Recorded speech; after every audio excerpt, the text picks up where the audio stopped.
Thank you very much for giving up your time today. I know that you then pay for that further down the line, so I really am very grateful. It always amazes me that anybody wants to come and listen to me speak, so the fact there's this many people here is really wonderful.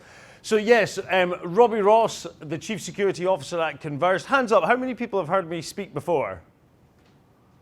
Okay, so a good few, but a few new faces as well. So that's great to see. So yeah, it's time to talk about cyber again.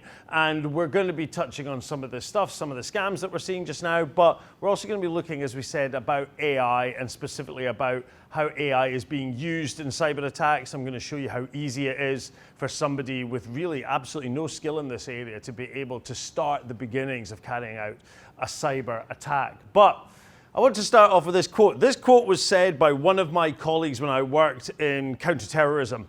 And we were dealing with an incident that was a cybercrime incident. And he said, the greatest threat to the cybersecurity of any organization is the soft, squishy thing that sits between the chair and the computer. In other words, us. And a lot of companies do believe that to be the case. But the problem is that's the case is because we don't train you guys to be that strongest link. And I will keep reiterating time and time again how important you guys are to the cybersecurity of the company. But what I will say is the threats do come via us. We are part of the problem. So if this represents 100% of the data breaches last year, a whopping 74% of them involved a human element.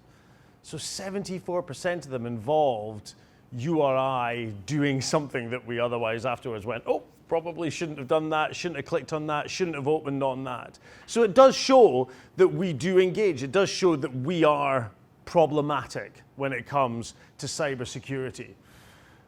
50% of UK businesses had a cybersecurity breach or attack in the last 12 months. So that is the Department for Culture, Media and Sport. So that's UK government. So that's who we take our leads from when it comes to cybersecurity and best practice advice. And they're already saying, yeah, 50%. Now, that doesn't mean 50% lost money. It doesn't mean that 50% was downtime, but 50% of businesses had somebody attack them last year, which is a startlingly high number. Well, I think it's an incredibly high number. You continue to be one of the best cyber defense tools that Stena Drilling has. One of the biggest a word that causes the most concern in cybersecurity is the word assume, assumptions, assumed.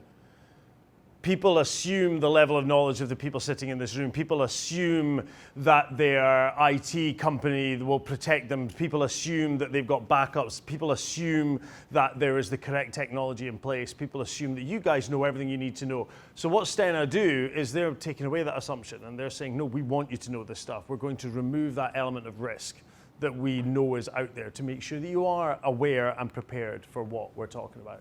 And why should we care? Well, question, how much did cybercrime cost UK businesses in 2023? Anybody want to hazard a guess? Shout out a number. What do you think cybercrime cost last year UK businesses? 40 billion? 100 billion? Any others? It was 30, but who said 40? Hand up. 40. You, because you answered the first question, you get the joy of this rather fetching ho ho ho Dean's tin of shortbread. I will say that's the best one that we've got, so they all go downhill after that, I'm afraid. 30 billion pounds, that's just the UK. If I was to ask you what it was across the entire world, that number would be $8 trillion. That is how much cybercrime costs. Now, who doesn't want a part of that? It's all tax-free. It is. This is the new way of robbing a bank without actually having to rob a bank. This is robbing a bank without putting the stockings over your head with a sawn-off shotgun. This is robbing a bank at home. And the rewards can be absolutely enormous. Absolutely enormous. Every 44 seconds, there is a cyber attack somewhere in the world. So it's all the time. So you think about how long I'm standing here talking just now. Successful cyber attacks every 44 seconds. A cyber attack is more likely to bring down an F-35 jet than a missile. These things are so technologically advanced with the computers and the software and everything that's in there, detecting any risks that could be dozens, hundreds of miles away. But you get onto that system and you switch off those defense things, and all of a sudden it can't tell that there's a missile that's been launched and it's on its tail. It can't tell that there's a battery of missiles or machine guns or anything down in the ground that could take it out, because you're able to basically switch off all of its defensive tools because it's all run by computers. The first reported death by ransomware occurred in September 2020. So basically what happened was a Düsseldorf hospital had a ransomware attack and it wiped out all of its systems. They couldn't accept any patients. They were basically flying blind. There was nothing they could do. So what they did was they contacted every ambulance that was on its way and said, we cannot accept you. So they sent all the ambulances to other hospitals. One particular ambulance was sent to a hospital that was quite far away, and during the transportation, the person in the ambulance died. They couldn't resuscitate them, and it's credited as being the very first death as a result of ransomware. A hacker accessed and attempted to poison the water supply in Florida. They did access. The only reason the water supply wasn't poisoned was a very eagle-eyed member of staff noticed that the levels of the chemicals were going up and they weren't supposed to be, and they were able to stop it. But they had actually accessed and were currently pouring a whole bunch more chemicals into the water supply, which then would have impacted on millions of people. And a successful Russian ransomware attack on JBS affected nearly 10,000 workers and had caused an increase in meat prices. This company is so big, they provide information to the Department of Agriculture within the United States government, and they basically turn around and says, we can't tell you what's going on, we can't tell you how much meat there is, we can't tell you what's where, we can't tell you what's being transported where. As a result, fear and panic set in, and there was a spike in the price of meat, and there was a concern of shortages, all because one company had a ransomware attack. So that's the impact that cybercrime can have. So what sort of threats do you guys face within the energy sector? Well, industrial espionage. So somebody obviously just wanting to find out what it is you're doing, what you're working on, maybe try and get a hold of your intellectual property and be able to gazump you, get to a contract before you, undercut you. The hacktivists. So this is the name that we give to, often it's younger people, but the people that are basically the ones that we always think look like this, maybe without the Guy Fawkes mask, but you know, in the bedroom, dark room, the hoodie up, basically just trying to test their skills against cyber defense systems. But we've seen a massive rise in the hacktivists when it comes to environmental. And we know that energy companies, I don't know if you saw the news yesterday, Extinction Rebellion outside Shell's offices on Union Street. You know, energy companies are fairly easy target for a lot of these hacktivists that disagree with what energy companies do. That doesn't even come into where you do it, but just how you do it and what it is that they provide. Nation states, so you take a country like Russia. Russia's obviously under a lot of embargoes just now. So what they've done is they've ramped up their, what they will tell you is non-existent, ransomware gangs. There literally are Russian government offices that house the gangs that are going out and making the money and feeding it into the Russian economy because of the fact they're obviously losing money in many other ways. So they want to be able to gazump any type of other country that they dislike and any business that works in that country, especially if it's for the benefit of their own businesses. Organized crime groups basically just want to be able to steal your data, ransomware you, make the money from you, get you to pay the ransom, or embarrass you by leaking data, be able to tell people or find out from you what you're going to be doing next. And then one area that continues to be overlooked by so many businesses is you guys.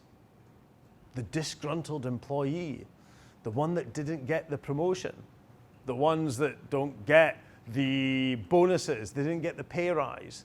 You know, when they see Ian wasting money on IT left, right, and center, and you're thinking, I'm not getting a pay rise, but Ian apparently has all the money in the world to improve our IT systems. Yeah, guess what? People can get really hacked off, and they actually can carry out cyber attacks against their own businesses, even if it's just stealing data that they have legitimate access to. And all of these can be done via any of these. A data breach, financial fraud, ransomware, distributed denial of service attacks. So that's where you flood a network with lots of requests. So www.bbc.co.uk, hit enter, you send a request to the server to see the web page and it pops up. But if enough people send that message at exactly the same time, server overloads and it can't show you the information.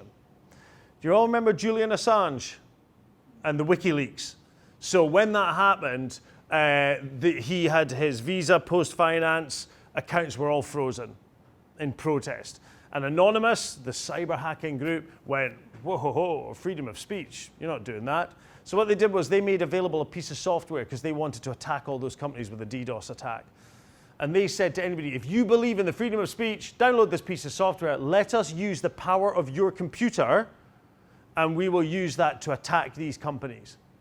46,000 people around the world, almost all of whom I would guarantee you if I brought them in today and said, are you a law-abiding citizen? They would go, yes, I am a law-abiding citizen. But they downloaded that piece of software and allowed Anonymous to use the power of their computer to send those cyber attacks to those businesses because they felt so strongly that what they were doing was wrong. And then, of course, we've got the good old phishing, which is still continues to be a problem. So next question for you. We have phishing via email, smishing via text, and vishing, voice phishing. What's quishing? Now, I covered this last year for those of you that were here, so how many of you were paying attention? What is quishing? And I mean, you know, we have biscuits for this question, so. It's QR codes. It is exactly that. It is phishing via QR code. And I bring this up just as a reminder. Look at that. There you go, congratulations. That is still a very common practice. QR codes still are becoming more and more popular. Anyone can make a QR code online. You can send them off to any sticker-making company that you find on the internet. And you can just walk around Aberdeen sticking QR codes on anything that you want. A lamppost. All I need to do is create a QR code, stick it in a lamppost, and when somebody scans it, say, hey, give me your name and your email address, and I'll send you an amazing surprise. Roundabouts, exactly the same thing. It doesn't matter where you put them, does it? So you put it there. So how many people in this room, if you scan that QR code, how many hopefully of you would actually scan the QR code? But if you scanned it and said, give me your name and email address, you're going to get a fantastic surprise. How many people in this room would put in their name and email address? And the hope is none of you would.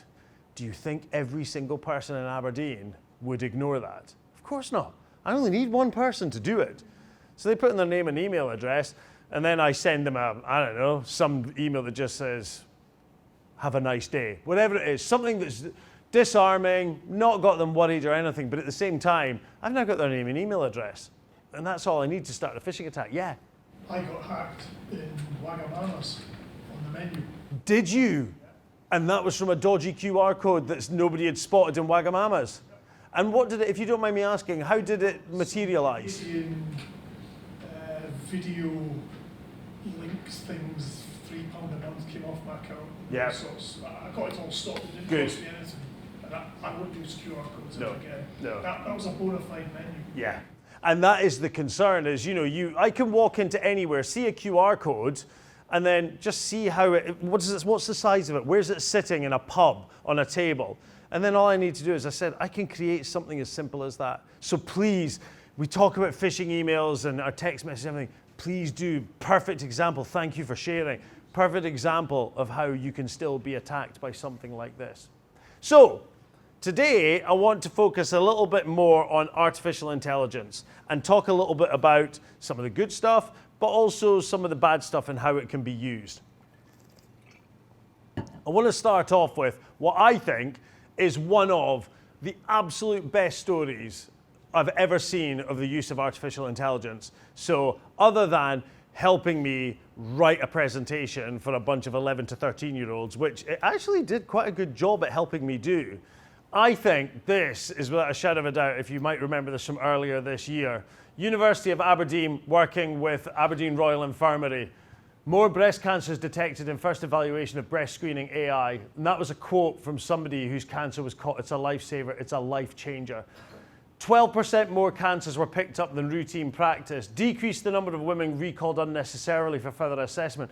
Saw a workload reduction of 30% in a trial.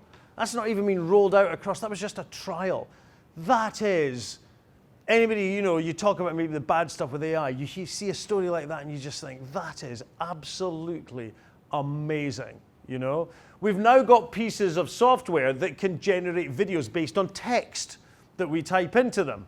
So here's an example where the text prompt was, a stylish woman walks down a Tokyo street, warm glowing neon, animated city signage, she wears black leather jacket, red dress, black boots, black purse, wears sunglasses, red lipstick, confidently, casually walking. The street is damp and reflective, creating a mirror effect. Many pedestrians walk about. So it's very detailed. It's given a very clear structure and guidance to the AI to say, this is what I want, and this is what it produced. Everything there is artificially created.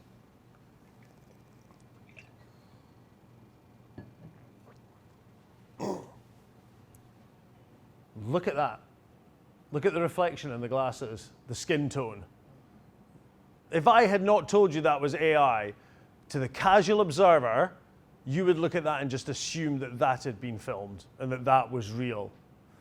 Or what about being able to use it? So I've used this when I've chatted to kids. I've gone into primary schools and we talk about sort of AI, and specifically we're talking about trying to understand fake news and understand what's real and what isn't real, but talk about some of the fun stuff as well. So one of the other prompts that I saw as an example was historical footage of California during the gold rush. Again, completely artificially generated. But see if you're a teacher and you're trying to educate children about, what it was like. And when I showed this, I said to the kids, how do we know that this is fake? And one of the kids, there's always a really smart kid. I mean, whenever I go into a primary school, there's always a kid smarter than me every single time, which is not very hard. And he turned around and he went, well, there weren't drones, were there? And it was like, yeah, you're absolutely right. There weren't drones. I mean, you can't argue with the kid, can you? It wasn't a drone flying around taking the footage, was there? But look at, isn't that just absolutely amazing? So we can create the faces, we can create the images, the sort of the backgrounds, all the rest of it. We can create the voices. We can bring people back from the dead.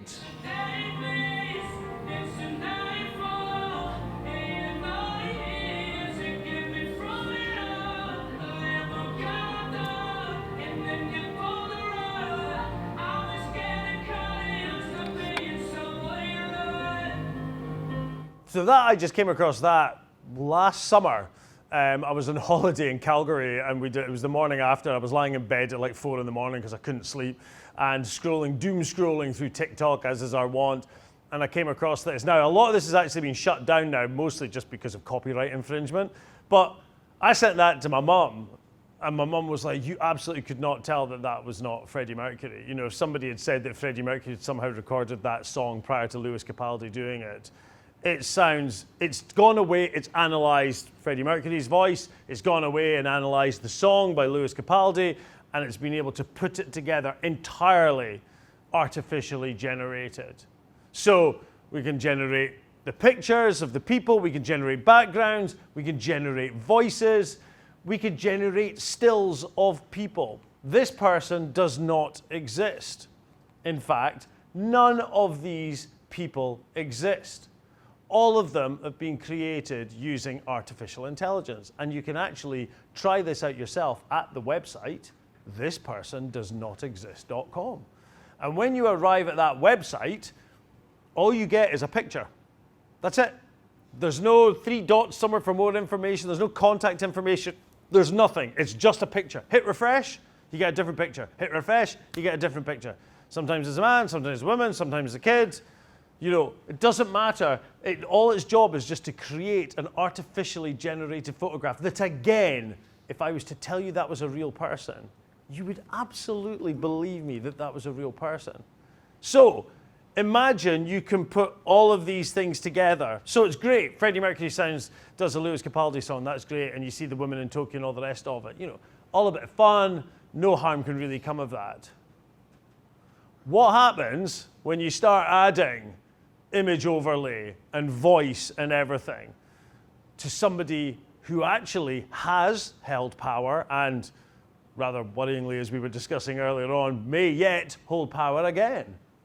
Dear people of the internet, it is Dean Donald, and I'm back on one of the greatest, most open platforms that has ever existed in human history.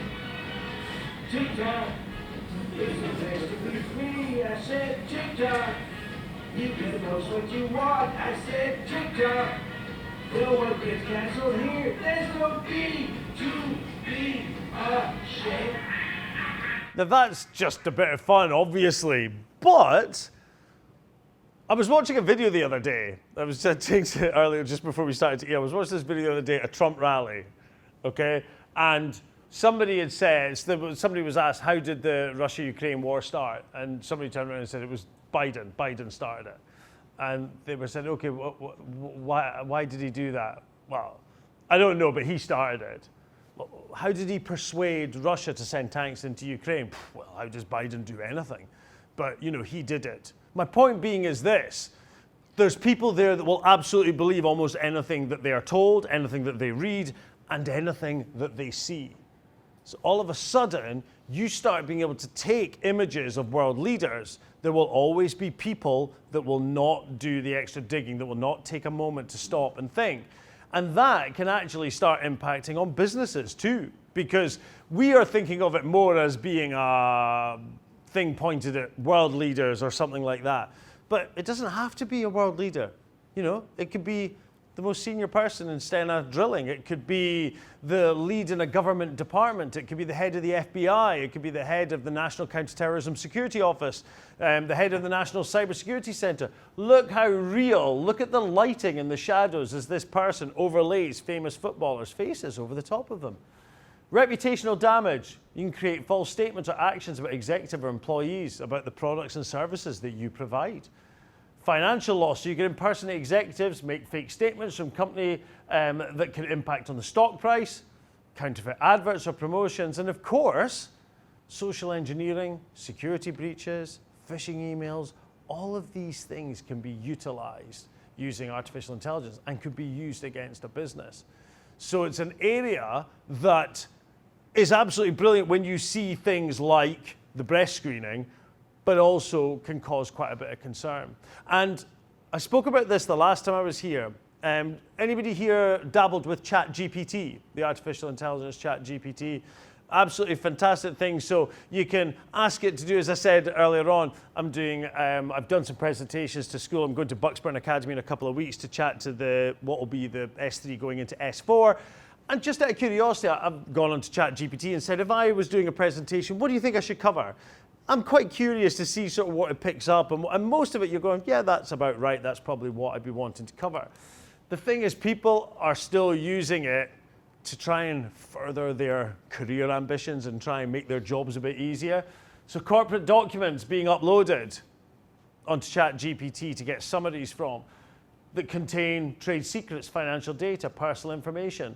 I said this last year and I want to reiterate it because we're seeing it still being a problem. Do not upload any corporately sensitive documents into these things. You know, no matter how much easier it would make your job to say, okay, I've got a finance report here and it's, you know, X pages long. Could you just summarize it into a one-page summary that I can give to somebody? As I said the last time, where does that information go? This isn't going to Microsoft or Apple. For those of you that saw the announcement yesterday, Apple Intelligence, which is their version of AI that's coming out soon.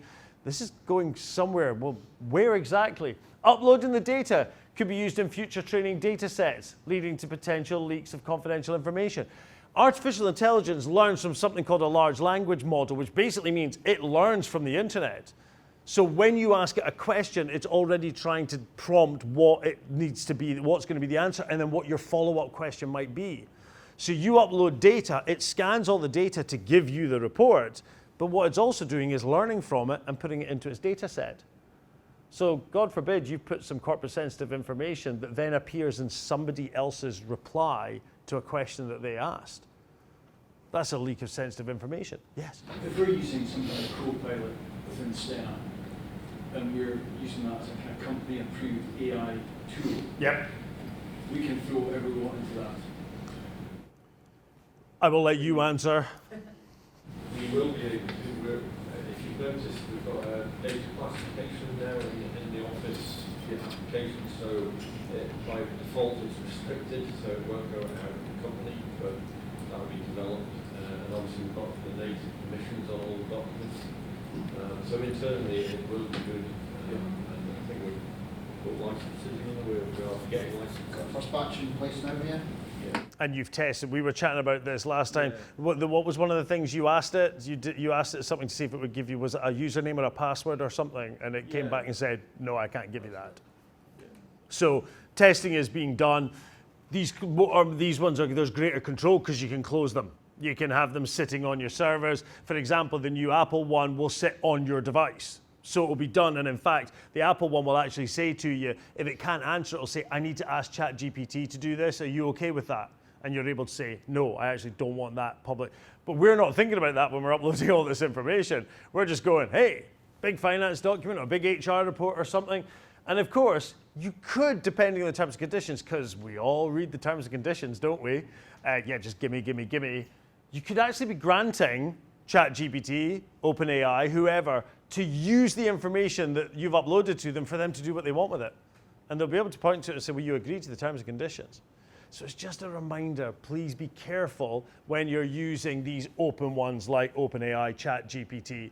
Copilot, I've been playing around with it on my phone. I've been very, very impressed with it. One of the things I love about it is the fact that it actually, if I ask it, I think I started asking for statistics, it links me to articles showing where it drew that data from. Because that's the thing, and especially with young people I'm teaching children, is about avoiding that fake news and believing everything. My kid comes out with some crap almost every single day that he's heard in the playground, about a footballer or something like that. And I always say to him, who told you, my friend? Did you find out from anybody else? No. Did you go and try and find it out on the internet? Have you researched it? No. We're having to teach our children quite young that they need to be able to do these things. So, AI and cyber attacks. So this one, we've actually already answered, but there's biscuits, so I'm just going to say in 5, 4, 3, 2, 1. What's the answer? Oh, come on. Seriously? I didn't even hear a single person. 5, 4, 3, 2, 1? Copilot. Who said that? Copilot. There we go. Seriously, you don't want these biscuits. I want to point out we ended up with one spare one last week, which I took away home. I had some lovely Eckelfecken cakes over the past week. Yeah, Copilot. As I said, there's a free version of it you can download on your smartphone that I'm very, very, very impressed with. But let's see how we can utilize a bit of open source research intelligence and access to ChatGPT, which I want to point out is completely free. Anybody can sign up for it. So let's see how we could use that against a company, for example, like Stena. So first thing I would do is go into Google and do a simple search.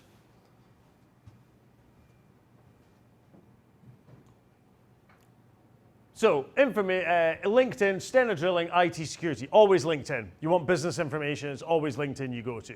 Now, I don't need to click on that link. So, Ian doesn't need to know that I was anywhere near his profile because I'll get everything I need from that, which is Ian Hughes, IT security officer, Stena Drilling Limited. So, that's the 3 things that I need to get started. So, let's jump over to ChatGPT. When I was typing this out as I was being recorded, it felt like 1,000 eyes were staring at me, so I make spelling mistakes and I delete and everything. So what I said in ChatGPT was, create an email that is disguised as a phishing attempt.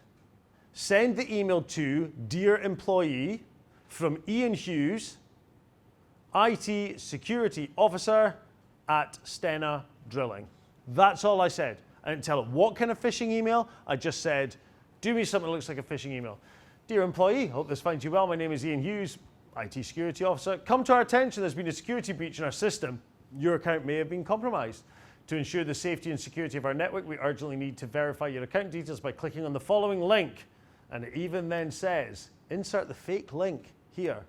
This will enable us to conduct a thorough investigation, prevent further unauthorized access. Note, failure to verify your account within the next 24 hours will result in temporary suspension. As I've taught you all before, fear of missing out, urgency, threats made, these are things to make you ignore the voice going, are we certain this is true? To go, all right, Ian's now threatening that my account's going to be closed. Remember, I didn't ask ChatGPT to do that. It's done that of its own accord. We understand the sensitivity of this matter, appreciate your cooperation. If you have any concerns, fake phone number, thank you for your attention to this matter. That is a perfect phishing email, created in seconds for anybody that wants to use ChatGPT. Now, what I would then do is take that, copy it into an email platform. But before I do, let's just jump over to here. This is a problem that every company has. We've all got problems with our corporate identity being stolen and being used in any way. It is impossible to be able to protect against. But I will go and steal a logo because I want to add a logo into my email as well. Now, just to show you how well that this could be used, I decided to go back to ChatGPT and said, write the above email in Russian. It remembers my conversation. I don't have to repeat the email. It knows what's come before. So this is part of its large language model. It's learned what I've asked it to do. And there it is, being brought out perfectly in Russian. Not that anybody in the UK would ever send a Russian phishing email. Absolutely no way. We are above that. That is not something we would do. Out of curiosity, I then just said, could you translate it back into English again? Just out of curiosity to see what it would do. And it perfectly brings it back, just to show. I don't need to know Russian. My point is this, Russians don't need to know English. All they need to do, or the Chinese, or the Iranians, or anybody else, they just need to write it out in their own language, tell it to be translated, copy, paste it, drop it in. That is how easy it is to use artificial intelligence to create something. And remember, in the UK, 1 in 2 cyber attacks begin with a phishing email. This is still the way that people are getting into our companies. Now, ChatGPT has been, it can be a bit flaky. So you saw there that I asked it to create what looked like a phishing email, and it did. See, if you went to ChatGPT today and asked it to do that, there's a very good chance it'll turn around and go, I cannot do that. Because one of the first times I asked it to do it, it didn't do it. But weirdly, when I went back again another day, it did. So what the criminals are doing is they won't use ChatGPT. They'll use something, for example, like WormGPT. I've heard of ChatGPT, but what's WormGPT? WormGPT is an AI model designed to assist cybercriminals. Unlike ChatGPT, it doesn't have built-in protections to stop people misusing it. You can buy a subscription online. You're then given access to a web page which lets you enter prompts in the same way you would with ChatGPT. It was mainly developed for phishing emails or business email compromise attacks. This is a type of phishing attack where a hacker attempts to trick employees into revealing sensitive information or transferring money. The text it creates is more sophisticated than the phishing emails we're used to, and it can even be used to impersonate a trusted person in a business email system. Businesses can upgrade their email verification systems to scan for words often used in these hacks, and they can improve employee training on the tactics used by hackers. What we always know is, we know that cyber criminals will find a way of monetizing anything. What's great about these things, though, is there's plausible deniability. See, if you go onto the internet and ask how to code a phishing email, you'll find videos that'll show you how to do it. But what is done under the guise of is for educational purposes only. But of course, the people that are looking for the videos and using it are not using it for educational purposes only. This can be the same for something like this. You can claim it was created for educational purposes only, but it absolutely is not being used for that. So, costs about €100 per month with a free trial, free just to make sure you're happy with it, and can cancel if not. Remember, I may have said this previously, your average hacker, the bedroom script kiddie sitting at the desk, makes about $3,500 a month tax-free, which is pretty good going. I know, small change for you guys, but for the rest of us, it's quite a lot of money. So what's €100 a month if you're bringing in $3,500, minimum? How do they pay for it? But most of the time, it will be paid via Bitcoin. It'll be done via digital currency. So €100, no safety measures, no filtering, no policies on use, no policies on misuse. It is designed for harmful purposes. So whereas the large language model we've spoken about, this one, its LLM, is designed to be pulling its data information from the bad stuff to help the cyber criminals. So it's trained on data like malicious software. It can handle code formatting and everything. And it absolutely significantly lowers the barrier for entry. If people think that cyber criminals are all like these experts, that these are people that are trained after years of hard graft, in the gutters of the cybercrime underworld, that's not the case anymore. I mean, literally anybody can go on. I've just shown you how easy it is to craft a phishing email. This is so easy for people to now go out and buy and use against us. AI can make cyber attacks more sophisticated and efficient. It can analyze data faster, more accurately. It can test defenses, guess passwords, enhance malware, making it more difficult to detect and defend against. It really is that as I said, it's utilizing that sort of modern way of being able to carry out cyber attacks. The difference of going into the bank with with the tights over your head. But we are using it to defeat it as well.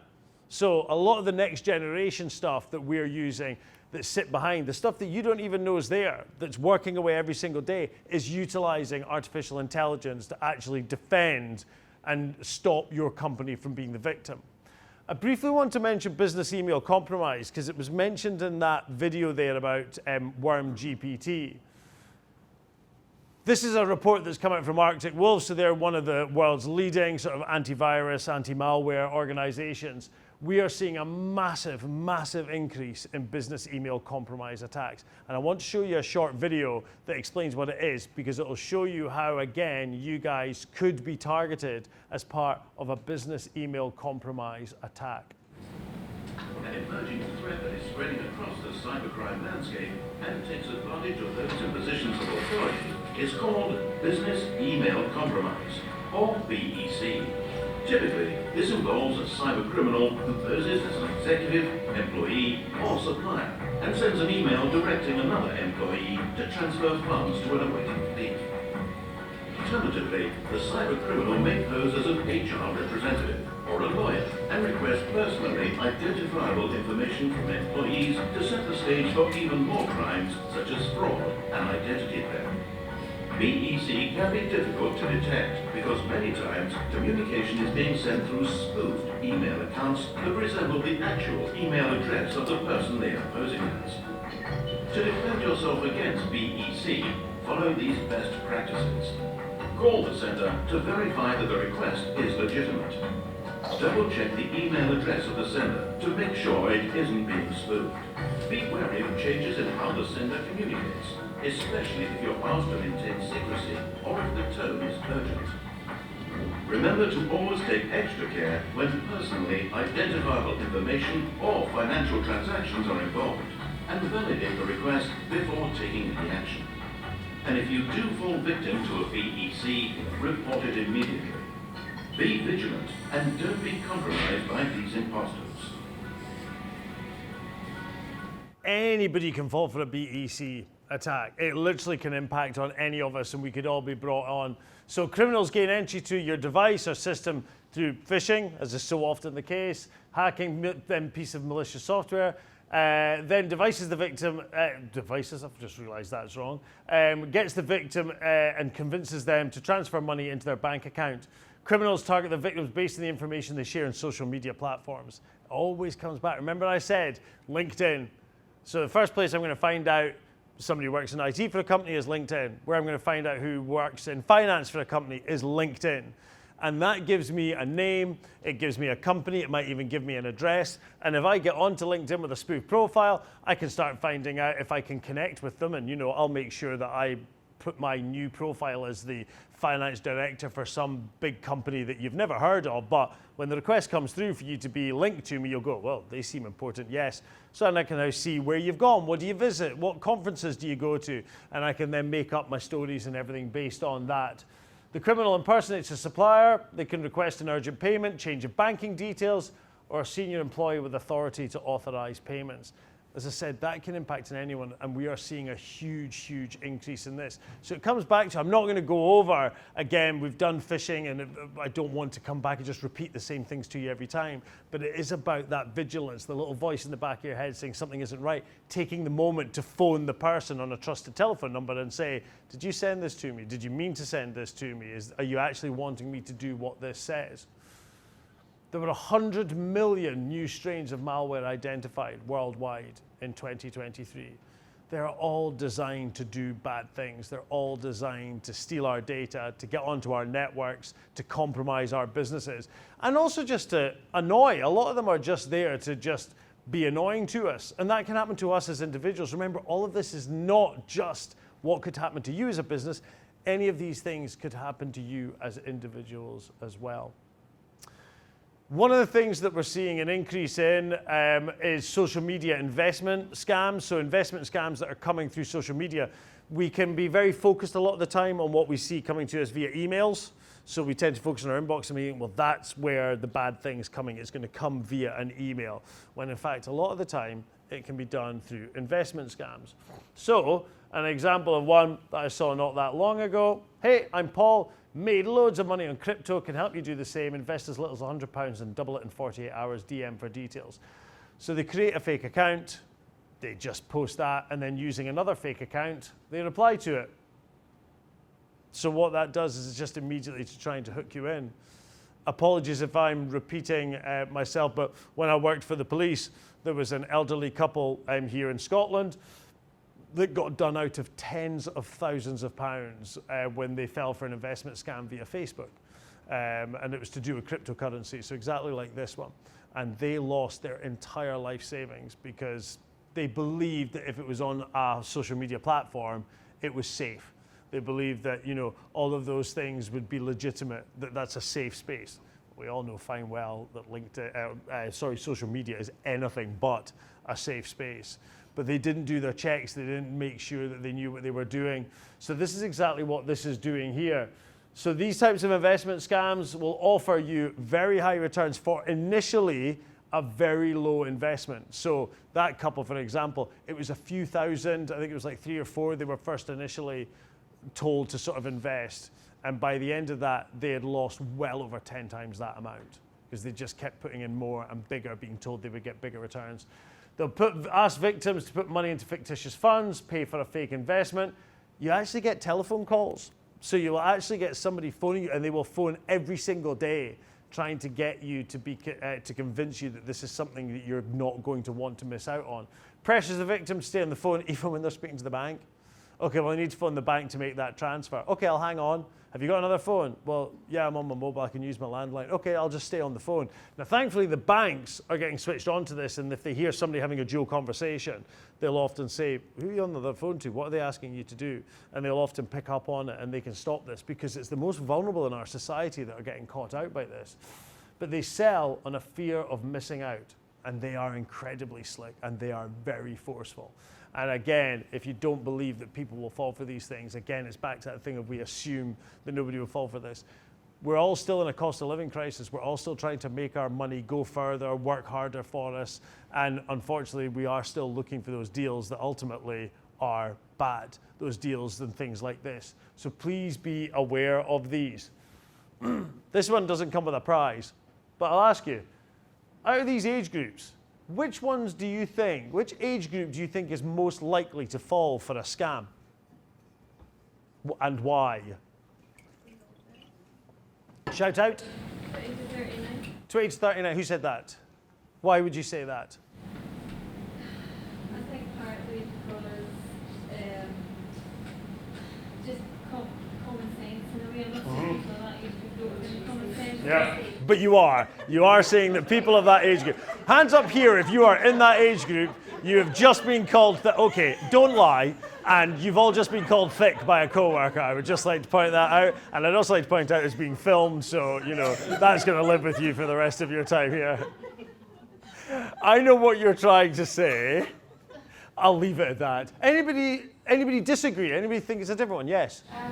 Well, the older generation, they're not as aware of some of these scams. Yep. And how they use AI to get your information. Yep. They're more likely to believe it. So you're thinking more within the 60 to 79 age bracket? Yeah. Yep. Even my mom, she's in the 40 to 59, and she falls for that. She would fall for I that. always have to call her out for it. So, you'll be delighted to know that it is the 20 to 39 group. So for all of you that were called thick, it's true. No, do you know why? Especially at the younger age of that bracket.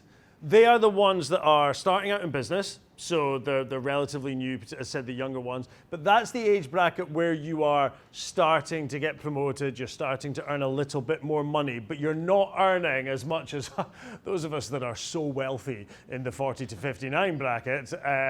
You're not earning the same. But whereas once we get into the 40 to 59, for a lot of us, maybe we've got other expenditures, like kids, houses, you know, and think cars and all the rest of it. That younger group, and again at the younger end, they don't. But what they do want is, they want the latest technology, They want the clothes, they want the holidays, they want everything, particularly that they see the older generation, quote unquote, getting, but they don't have the money to match for it. So they're always looking for the best deals. But when they're looking for those deals, they are not doing, they believe it or not, they're not doing their due diligence. So they want the latest iPhone, and a thing says, get the new iPhone for 100 quid. They just go, that's ace, I want the new iPhone, but they don't stop for 1 second to go, would I get the new iPhone for 100 quid? Well, let's just go and see what it's offering, because I can always, stop, I can pull out of the deal at the last minute. But they're not, and they're getting scammed. And these are the ones that are actually most vulnerable. What I would say about this generation here, so my mum falls into that category, is whereas they might not be able to keep up to date with the technology, they are more likely to notice something in the voice in the back of their head to go, hang on a minute, that doesn't seem quite right. So especially when you've got a son that works, because then you literally just get telephone calls all the time. But just like you said about your mum, my mum still does fall for these things. And the number of times I've said, why did you reply to that? But not to the same volume as the 20 to 39s. So if we always think it's the older generation, it actually is not. One of the biggest problems that we're seeing just now, and of course Taylor Swift is departing these Scottish shores, heading down to Liverpool, I think it is now. Massive increase because of Taylor Swift and the Olympics and ticket fraud. So far, Taylor Swift alone, that's £1 million. Now, obviously earlier on we were talking about the impact on UK businesses was 30 billion. So this seems like such a small number, but what I'll remind you is these are young teenage girls or younger that have saved pocket money or Saturday jobs or whatever that are desperate to go and see Taylor Swift in concert, and they are falling for scams left, right and centre. See, if you go on to something like TikTok, any video about Taylor Swift, go and read the comments. There'll be somebody in there saying something like, I've got Taylor Swift tickets for, say, Liverpool coming up, I don't need them now. And the number of people that you underneath going, I've DM'd you, I've DM'd you, I've DM'd you. Somebody will even say, is this legitimate? And it's like, all right, no, actually it's not. You've caught me, Yes, it's legitimate. DM me now. These guys have got all these people, and that's these poor people. As I said, they're losing actually huge sums of money. And the next thing will be the Olympics. That's already started, but the scam for the Olympic tickets is starting to come in as well. So just if anybody has got teenage children or anybody that might be wanting to get tickets, and this goes for any big concerts, only purchase them from the venue or the promoter like Live Nation, Ticketmaster. I know we hate using these companies, but unfortunately that's who we have to use. On a well-known ticket exchange site, pay for tickets, card or secure payment. If somebody asks for a bank transfer, that's a big red flag. If somebody asks for a bank transfer before giving you the tickets. Check the sellers registered with Star and be wary of unsolicited emails, texts or adverts offering those unbelievably good deals. As I said, a lot of people are being caught out by those just now. I want to touch briefly on the balance between utilizing your work accounts or using your work email address specifically for personal purposes, okay? When I worked for Police Scotland, I had to phone up 5 members of staff once because there'd been a data breach in a completely unrelated work company, just a company that had been breached, nothing to do with the police, but those 5 people had utilized their police email addresses to register for an account. So when the company got breached, that data was then available and was now out in the big bad world. So the rule of thumb is, if you're creating any type of an account, you never ever use your work email address for that account, okay? And there's lots of reasons for that. Obviously, it makes profiling you easier because I can see the name of the company, so I can see obviously who you work for, the industry that you work in, which in turn makes it really easy to make a spear phishing email, which is an email that I can then direct specifically at you. Not the HR manager or somebody that works in HR, but to you, a named individual with a named job title. I can spear phish you directly using that information. See if your inbox we all know our inboxes can be out of control and we get a lot of work emails all the time. See if you start throwing personal ones into that. Research has shown that our eyes glaze over. Too many emails coming into our inbox, a mixture of work, a mixture of private, we start glazing over and we're not paying as close attention to what we're clicking on, what we're responding to. And then lastly, if a non-work account gets hacked, work can pay the price. So if an account, I'm not saying it will, but if an account like Strava gets hacked and it's your work email address that's in there, then the risk transfers then to your company. And people like Ian and the IT guys have got to deal with that risk. So please don't use that. And also, if you use certain apps, think about the publicly available information you're giving out. And I use Strava again as an example. I don't know if anybody here uses Strava, but obviously it's a very popular app for running and for cycling and all the rest of it. People like to boast. There's one thing, you notice that people like to put their Strava stuff, their statistics out, and a lot of it's publicly available information.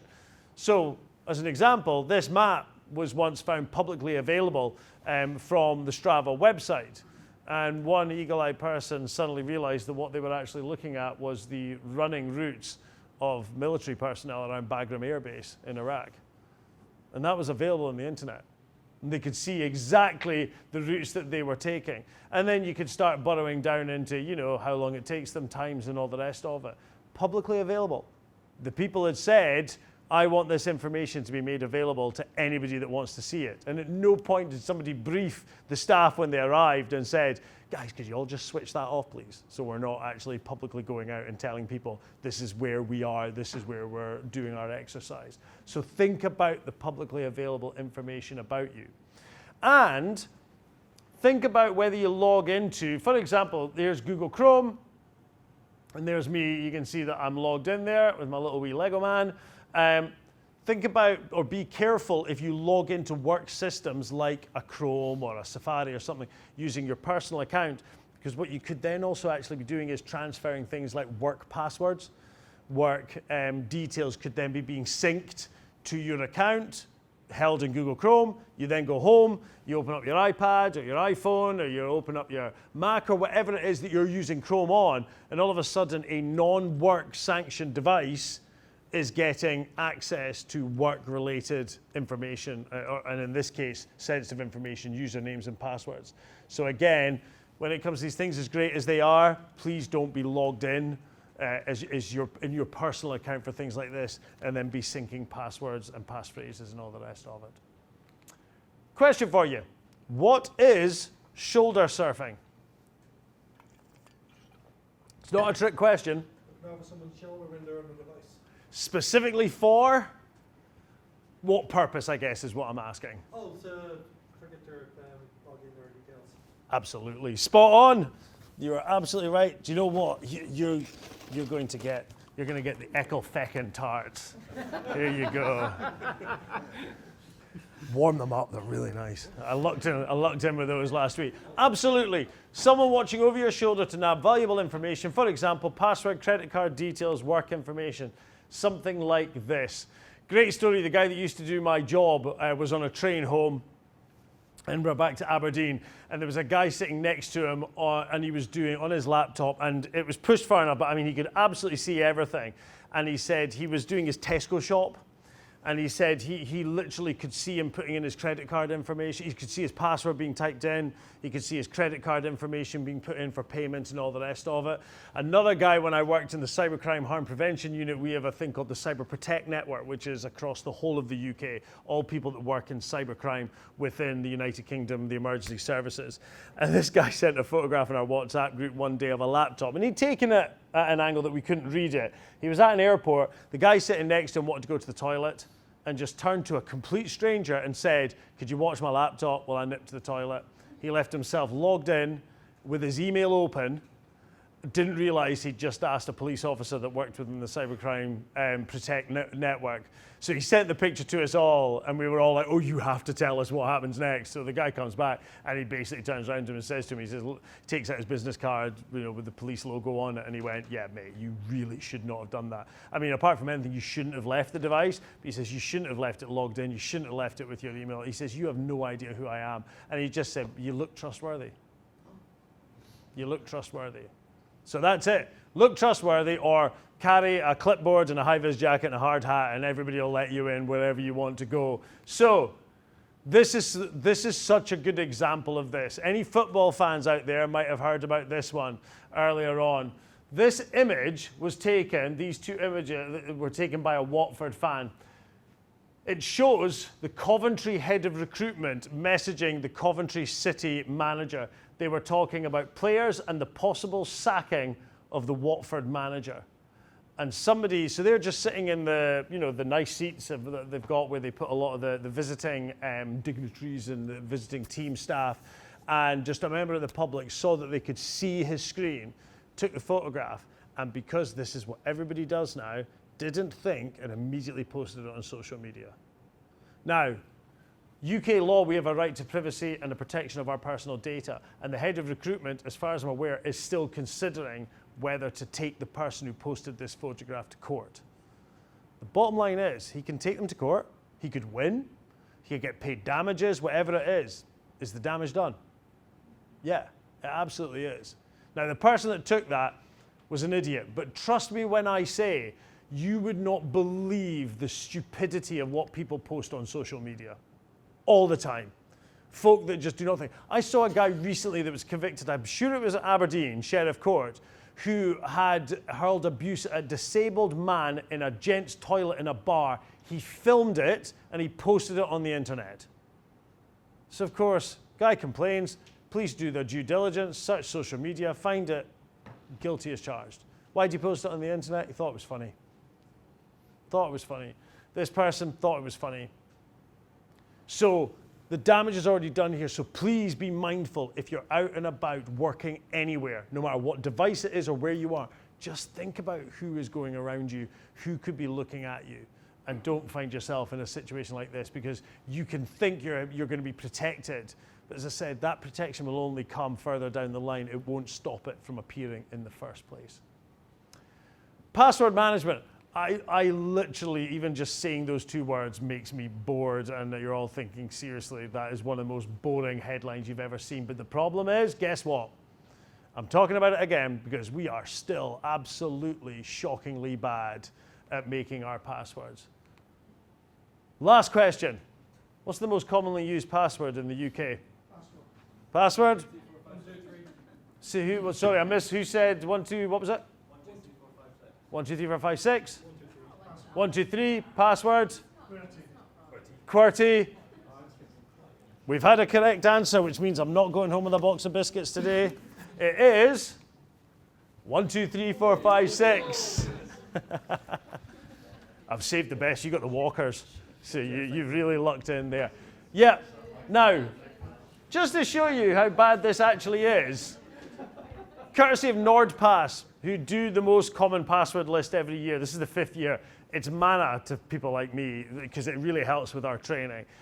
Top 3 password used around the world, 5 countries. Let's have a look at them. The United States of America, top 3 passwords. Admin, password, 1, 2, 3, 4, 5, 6. You're going to see a common theme occurring here, okay? Let's go across to Australia. Password, admin, 1, 2, 3, 4, 5, 6. Brazil, and you can see I'm using lots of different countries. 1, 2, 3, 4, 5, 6, 7, 8. 1, 2, 3, 4, 5, 6. Admin. India. 1, 2, 3, 4, 5, 6, 7, 8. Admin. 1, 2, 3, 4, 5, 6. And let's finish off in good old Blighty. We've got a QWERTY, so the QWERTY is in there.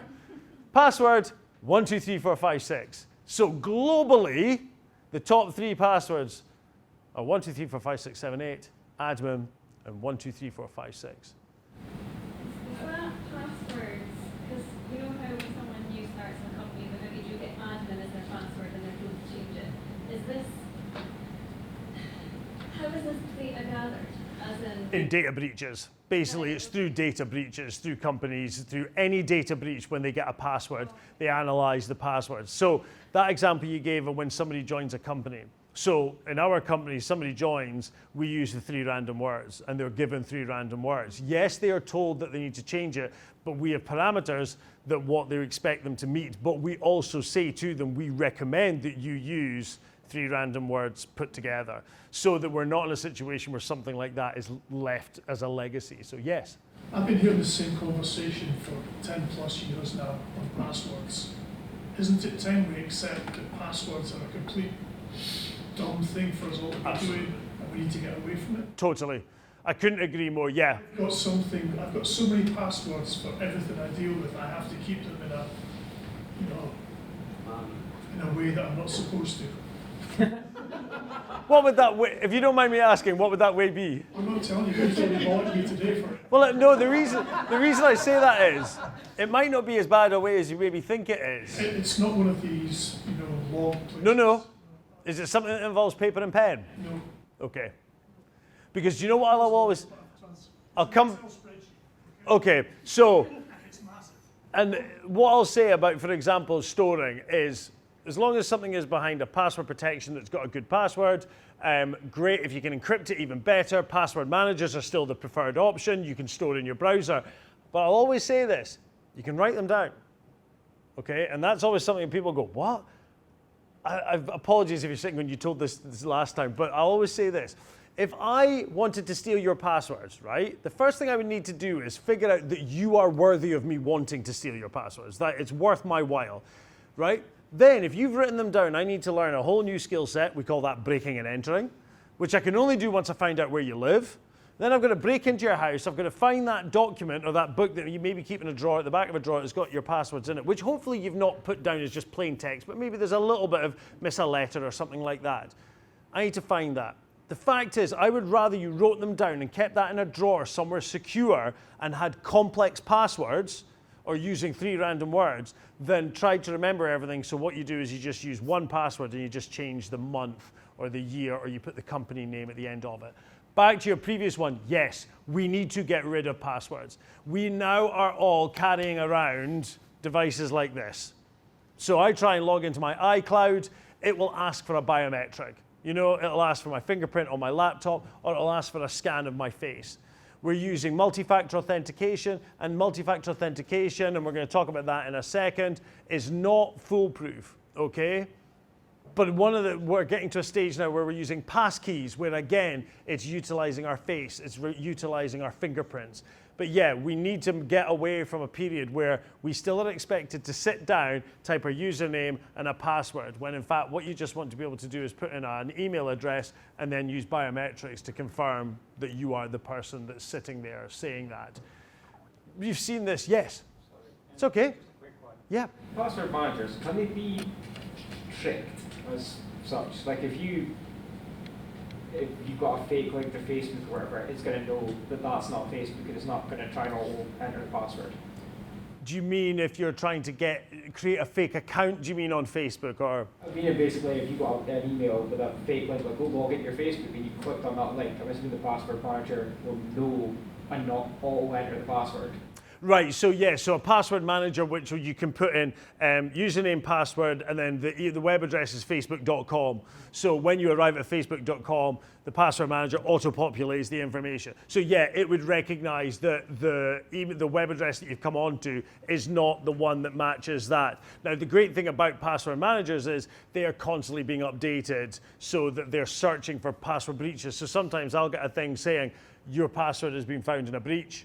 And I'll then, so I've got some older passwords for defunct accounts. I've been using a password manager for so many years. I've got ones that I've not updated for accounts I don't use. And I've got ones that used Aberdeen FC, for example, which is a very popular one up here. It'll tell you it's been found in a data breach and I go and change it. It's prompting, it's asking me that, which is what's so great about it. This table here, you'll have seen these before. You can find them online, but it gives you an idea of trying to crack them. We very much, the National Cybersecurity Centre and us, we still absolutely recommend using 3 random words. And remember, you can go on to security.org, I've mentioned this before, and try the password strength checker just to see how strong your password actually is. And we are still, it's the same advice. 15 characters using 3 random words, symbols and punctuation marks, different passphrase for different accounts, avoiding personal information like sports teams. Passphrase security questions, what's your mother's maiden name? Donald Duck. Put a word in here that you will remember that if you forget your password, I will ask for that word. Doesn't need to be your mother's maiden name, okay? Utilize those passphrase managers, utilize those browsers. And I just very briefly want to touch on, we know 2-factor authentication, okay? I just want to touch on the difference between getting a text message or using an app, which is a more secure way of doing it.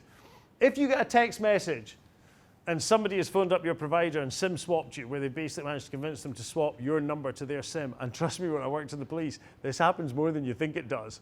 They then get access to all of the text message or anything that gets sent. So they basically, you get asked for a text message to access account, it can be sent to a criminal rather than it being sent to you. What we like to see is utilizing an app like Authenticator, okay? The app doesn't need reception, the codes are generated on the device. between the device and the piece of software that's running on your device. They're generated immediately. So you don't have to go on and wait for the reception to pick up a text message to come through to your phone. You don't have to share your mobile number. Remember I said earlier on about sharing personal information? Somebody gets a data breach, your company then has the problem because you've used your work email address. The less information you can give to a company, the better. If you don't need to give them your mobile number for two-factor authentication, don't give it to them. Use the app instead, okay? And the app offers extra features like backup codes. And I've had to use backup codes in the past to when my kid's Roblox account to be able to, because for some reason the password wasn't working, and I had to use a backup code to be able to get in access and then change my password. So when it comes to using SMS or the Authenticator app, if you get the chance to use the Authenticator app, that is always would be the preferred method. But what I will say is this, just use it. If all you're getting is a text message, it is better than nothing. Add that extra layer of security on. You can go into Have I Been Pwned? I'm sure some of you have used this to see if your email address has been involved in a data breach. So I went on recently, and I go on every so often, and obviously I'm not going to type in my personal email address because I'm not going to give that to you guys, but I typed in my personal email address, hit enter, and these are the ones that I was told. Nothing in there that I didn't know about. I remember this one a few years ago, Zynga, who make that Words with Friends game, which was huge for a while, played it with my family around the world. I get those, I go to my account, log in, change my password, done. I'm not going to change my email. My email is sacrosanct to me, never going to change it. So my email's been involved in 7 data breaches. I just go to those accounts, change the passwords to something more secure, put in my multi-factor authentication to make sure that I am protected. Just remember about what you're oversharing when you go onto your social media, okay? I mentioned this specifically as we're coming up to holiday time, all right? Holiday photographs, telling people that you're out of town, telling people that you got valuable items because you keep posting all the different things that are in your house, scam emails being crafted from our likes and dislikes. Be mindful that we can be as easily scammed through our social media as anything else. Name of your first pet.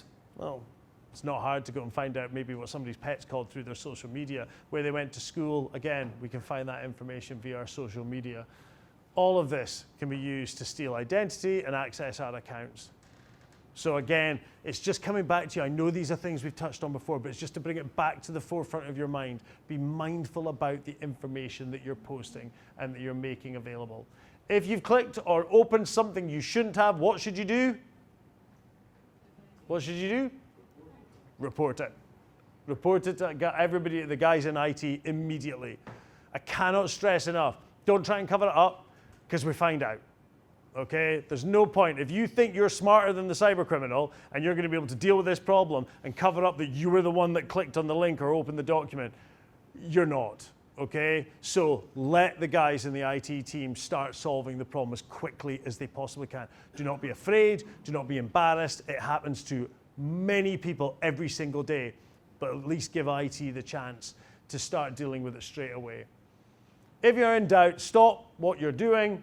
Think about what you're being asked to do and ask for assistance from the IT team, okay? Every single day, your networks and your servers are being attacked. Every single day. You guys can literally be the human firewall that goes around it. You are not the soft, squishy thing between the computer chair and the computer that is the vulnerability to the business. You are the last line of defense. You are the strongest asset that Stena have when it comes to protecting your data and protecting your company and ultimately protecting your jobs. You will know all these things. Remember, there's help documents available on your intranet, and I believe the security incident report form is still there. So again, if need be, you can go over there.